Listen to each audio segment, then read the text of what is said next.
Bien, nuestra vida se rige por nuestro foco. Nosotros sabemos que si nos focalizamos en lo positivo y en lo constructivo, nuestra vida va a ser indudablemente mejor. Pero nuestro foco también se enfrenta al desafío del desfasaje evolutivo. Escribiendo este artículo fue que me fui dando cuenta que tal vez este debería ir también en la serie de desfasaje evolutivo. Pasaré a explicar esto y cómo generar estrategias.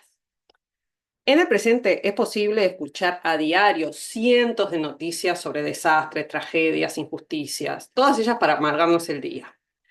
Los actos heroicos también ocurren a diario, pero no parecen tener el mismo impacto en el rating, por eso no aparecen tanto en las noticias.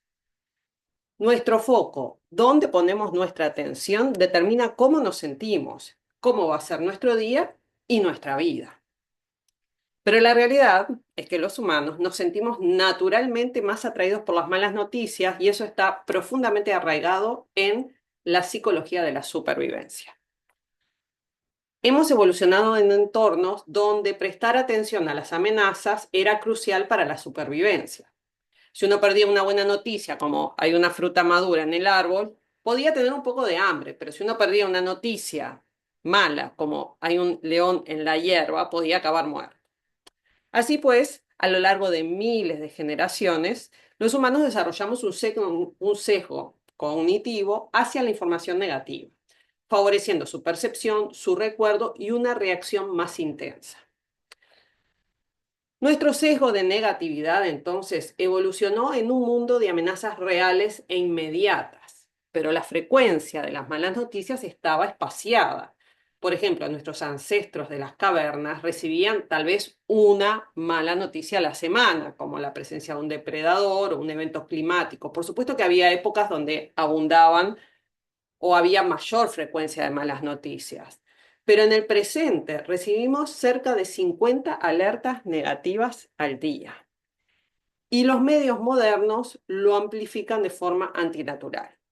Y hay varios estudios que confirman este sesgo. Mencionaré un par solamente. En el 2001, Baumeister y otros publicaron un artículo titulado Lo malo es más fuerte que lo bueno, donde revisaron numerosos estudios de psicología y encontraron un patrón consistente. Las personas prestamos más atención a los eventos negativos. Los recordamos con mayor intensidad y nos dejamos influenciar más por los eventos negativos que por los positivos. Por ejemplo, si recibimos 5 cumplidos y un insulto al día, el insulto nos queda grabado mucho más profundamente. Y en el 2014, los investigadores de la Universidad de McGill, dirigidos por Stuart Soroka, realizaron experimentos en los que se mostró a los participantes una serie de titulares de noticias y hallaron que la mirada de las personas se detuvo más tiempo en los titulares negativos y las respuestas biológicas como la frecuencia cardíaca y la conductividad cutánea revelaron que se sentían, que nos sentimos, más excitados por las historias negativas, aun cuando esas mismas personas declararon que preferían las buenas noticias. Esto sugiere una preferencia automática e inconsciente por las malas noticias que prevalece sobre lo que creemos desear. Los links de estos estudios están abajo en la descripción. Bueno, por lo tanto, empezar por reconocer nuestro cableado evolutivo nos ayuda a entendernos y generar estrategias. Modificar nuestro sesgo evolutivo hacia las noticias negativas implica un esfuerzo. Sabemos que a donde dirigimos nuestro foco marcará cómo encauzaremos nuestro día y nuestra vida. Esto no significa tampoco ignorar todo lo negativo que sucede en el mundo, aunque si lo hacemos, el mundo seguirá girando sin cambios. Pero una estrategia, que es la más simple, es limitar nuestra exposición a malas noticias. Y hasta hace pocos años era simplemente no ver el informativo o cambiar la radio. Y hasta hace unos años el informativo duraba 30 minutos. Ahora hay canales que están las 24 horas eh, dando noticias.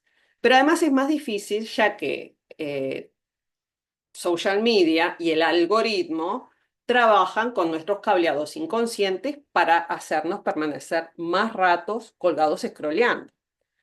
Así que también esa es una estrategia, es limitar el acceso a social media, como podamos. Otra estrategia también es delimitar lo que serían nuestros círculos de influencia y de preocupación. La gran mayoría de las noticias que escuchamos sobre el mundo están fuera de nuestro círculo de influencia. Pero esta delimitación, entender cuál es mi círculo de influencia y cuál es mi círculo de preocupación, requiere un esfuerzo consciente, hay que ponerle cabeza y voluntad, porque vamos en contra de nuestro cableado evolutivo. Y sobre esto voy a profundizar en futuros videos, ya que los estoicos y la terapia racional emotiva de Albert Ellis, que se basa en esta filosofía, nos enseñan bastantes estrategias en este sentido. Pero también, volviendo al mundo de las malas noticias, nosotros podemos determinar qué acciones cotidianas podemos realizar, ¿no? Volviendo al mundo también de círculo de influencia y círculo de preocupación.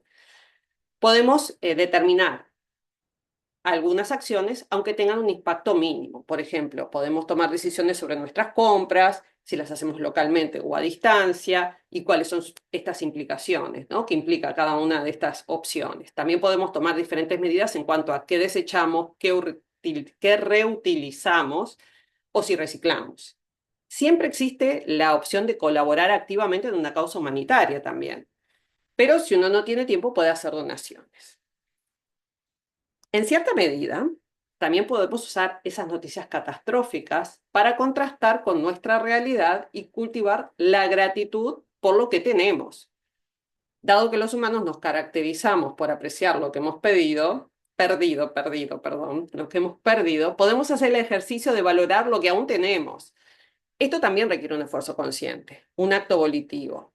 No dar por sentado nada de lo que tenemos en nuestro presente, como por ejemplo paz, un techo, una buena cama, sábanas limpias, el buen funcionamiento de nuestros riñones, por mencionar algunas cosas en las que casi nunca pensamos. La práctica del agradecimiento es una variante de mindfulness que refuerza el cableado contrario al evolutivo. En cuanto a nuestra vida privada, a veces es más fácil determinar qué podemos cambiar y qué no. A veces es más fácil, a veces nos entreveramos. Por ejemplo, no podemos cambiar a los demás, ni su forma de pensar, ni su forma de ver la realidad, ni su forma de reaccionar, a menos que las personas quieran, pero nosotros no los podemos cambiar. Lo que sí podemos cambiar es nuestro papel en ese vínculo, en esa relación, ya que cambiando un factor, el resultado también se modificará. O podemos cambiar nuestra forma de ver a la persona, ¿no? Ser más compasivos, empáticos, comprensivos. Lo constructivo es centrarse en las cosas buenas que tienen las personas con las que hemos elegido estar y aceptar el reto de mejorar la relación siendo más empáticos y menos críticos con el otro. Tampoco podemos cambiar nuestro pasado, pero podemos cambiar la forma de interpretarlo y también voy a hablar de esto con más extensión en futuros videos. Pero en resumen, para focalizar nuestra atención en lo positivo de la vida es necesario hacer un esfuerzo, ya que nuestro cableado favorece lo contrario. Una de las estrategias es limitar voluntariamente la exposición, otra es determinar nuestro círculo de influencia y de preocupación y dedicar más tiempo y energía al primero que al segundo. Y una vez más, traigo como estrategia la práctica de mindfulness y reconocer los modos de los que ya he hablado en videos anteriores, ¿no? El modo automático y el modo de supervivencia son los que imperan en este sesgo hacia las noticias malas. Tuvo su valor evolutivo y tiene su utilidad aún hoy si las malas noticias nos atañen directamente. Pero cuando esto no es así, hay que activar el modo mindful, el que nos permite discernir si es necesario activar ese eje del estrés o si debemos dejar ir y mover el foco hacia otro lugar. Es el modo que nos permite salir del quejadero y reconocer todas nuestras riquezas y beneficios. Los invito, si quieren, a compartir cuáles son sus estrategias para minimizar este sesgo que nos vuelca hacia la negatividad. Sería maravilloso leer sus comentarios. Muchas gracias.